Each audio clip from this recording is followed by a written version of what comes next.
remember how I said that this was working great? Yeah, so much for that, eh?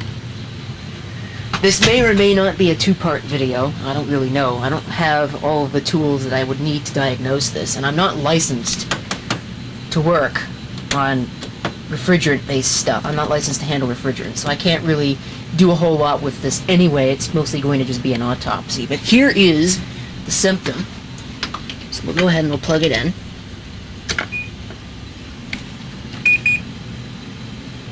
Of course, now it's not gonna do it. I guess it's not got enough, it's not humid enough, but here we go. Let's go ahead and turn this on. Oh, now it's not even turning the compressor on. Okay, well, that is, it was turning, I swear to you, the compressor was working. I didn't just turn this on. So maybe now it's tripped some kind of protection. So maybe there is a problem somewhere else that I wasn't aware of.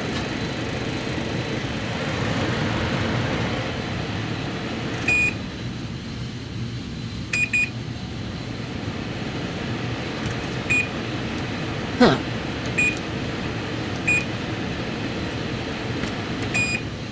Well, okay, I'm still going to pull it apart. We'll have a little quick look at it.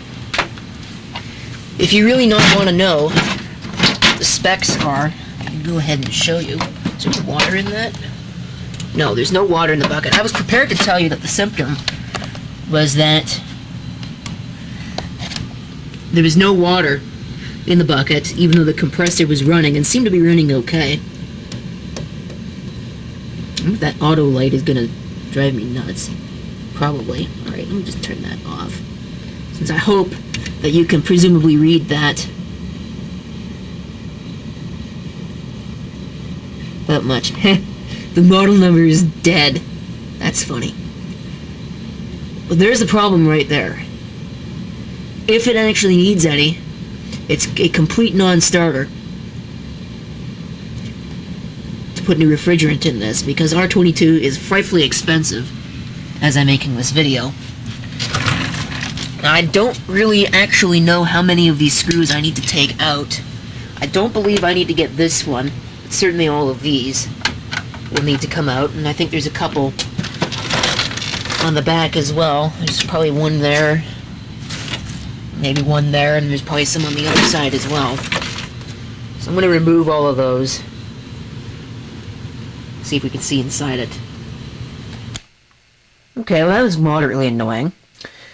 As it turns out, all the screws have to come apart, and there's some snaps that hold it in place. First things first, this probably needs to be cleaned out. But secondly, look at all that green. I don't know if that's normal. I mean, they're copper lines, so I guess if they're exposed to moisture, that's what happens. But man, oh man, look at all the rust. It's rusted. So I'd presume that it's probably rusted out, and that's what's happened, is it's vented all of its refrigerant. There's even cobwebs all over the inside of it. So that filter was not really doing a good job. There's the sensor for the control. That's, I guess that's the humidity sensor. Humidistat is what they actually call it. So let me see if I can get this turned around without touching something and inadvertently giving myself a ground shock to the capacitor that, yeah, there's even green down there. The inlets look okay. The service ports, that's what I presume those are. There's the compressor. Strangely enough, it's a house brand compressor, but it's made in China, so that tells you all you need to know about it. There's the fan, which I know is fine. There's nothing wrong with the fan. Other than perhaps it probably needs to be cleaned a little bit. So what I'm going to do, even though this is incredibly unsafe, and I recommend you don't do this, I'm going to see if I can once again get this to, you can see just how good that fan is, it's still spinning. Get this turned around, and see if I can see anything obvious. But I'm going to have to get an amp clamp before I really do too much here. That might actually be a beeper. No. This might not work. Might not be too happy. Well. The issue is it's not turning on the compressor. So I can't really do much. Maybe there is an overload condition somewhere. I'm probably going to start by cleaning up some of the crap that's all over the place in here. I mean, that'd be a good start, I'd guess. Alright, so this video might as well be worth posting, so I'm going to go ahead and show you how to do this yourself, even though you really shouldn't unless you're qualified, which I am not. But first and foremost, the top panel has to come off, which is probably easier said than done with, or it's easier with two hands than it is with one. So I'll go ahead and I'll do that. Okay, so that's off now. The next thing that you're going to do, please forgive the lack of light. Of course, I got a light on the camera, so I can do it this way. But the next thing you're going to do is remove this control box. There are 2 screws for that, 1 and 2. Those need to come out, then you should be home free. Alright, so you don't actually have to do that. You could do it the cheap and lazy way and just set it aside. But I did it, and the reason why is because I want to set that aside so I can at least work on this a little easier. The next thing that comes off is this side panel, the front. And if you want to clean up your filter, that just pulls out. At least it's supposed to just pull out. And probably won't go back into place, but take from it what you may. Then if you'd like to, you can pull the back panel off. Although in my case, I don't think it really matters, so I'm not going to. So there you can see it in its current state. Go ahead and turn on night shot. Maybe we can see something that the regular light can't see. Of course, now I can't see anything. You can see all that rust, which is not very good. And of course, like I had said, the entire condenser is green, and that's not just because of night shot. The whole condenser is green, except for the area up there for some reason. I think that's the evaporator. That's right back there. Yeah, this would be your condenser in front, because if I remember right, the way that this works, and somebody in HVAC is probably going to tell me that I'm a moron, but the way that this basically works is it's the reverse of an air conditioner. You've got your condenser in front, which condenses all the water, then the evaporator in the back. So you should be blowing out hot air at the back. But when this thing was working, well, when the compressor was turning on, it was blowing cold air out the back, or ambient air. It might have been slightly cooler than ambient, to be honest, but I'm pretty sure at the very least it was ambient.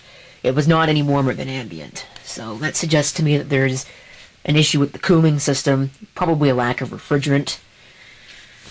It's now not even turning on the compressor, so it's probably blown some kind of a fuse. I could probably get a fuse and replace the fuse, and maybe it would even be worth it if it was just that. But with all the damage that has been done, probably be easier to see with the light. With all the damage that's been done to this coil, with all that rust, I don't really feel comfortable. In fact, I think I might even see where some of the breakages are. I think that's normal. Those flanges look normal, but some of them might actually be splitting because they're so rusted. They don't really look all that healthy to me, especially this one on the bottom right there. That doesn't really look normal.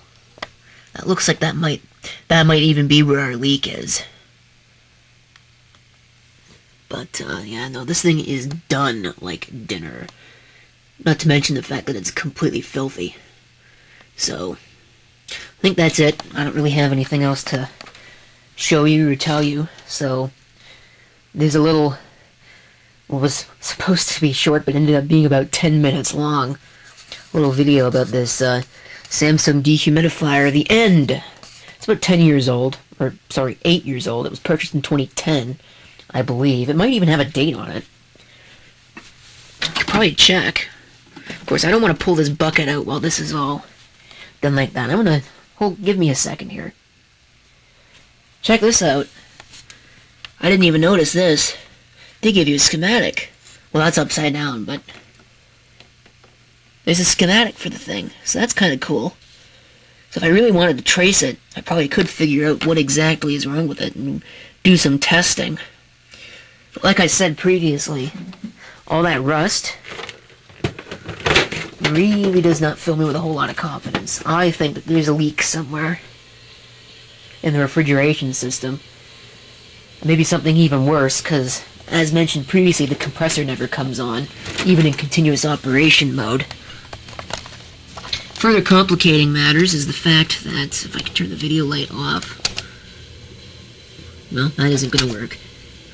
Again, if you can read that, it uses R22.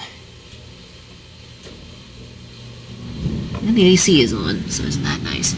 But, anyway, it's an R22 system. So, I mean, you could put a new compressor in this. You could put some new refrigerant in this. By the time you've spent all the money on all of that to get this one working, you probably could have bought about 15 or 20 brand new ones. R22 is one of the most expensive refrigerants out there, and even just a compressor alone really, frankly, is not worth it for one of these. So, that's it. I don't really have anything else to share with you, so here's your video. Little teardown investigation. I couldn't find a date on it, but I'm assuming 2010 would probably be the latest. I believe they phased R22 out in 2010, so that would make this one of the last ones. But I don't actually remember when we purchased it, but it's been around for a while.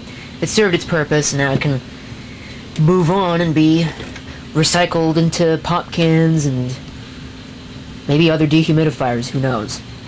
Thank you for watching. If you have any comments, feel free to leave them down below. And this is CP666 signing off, and I hope to see you next time.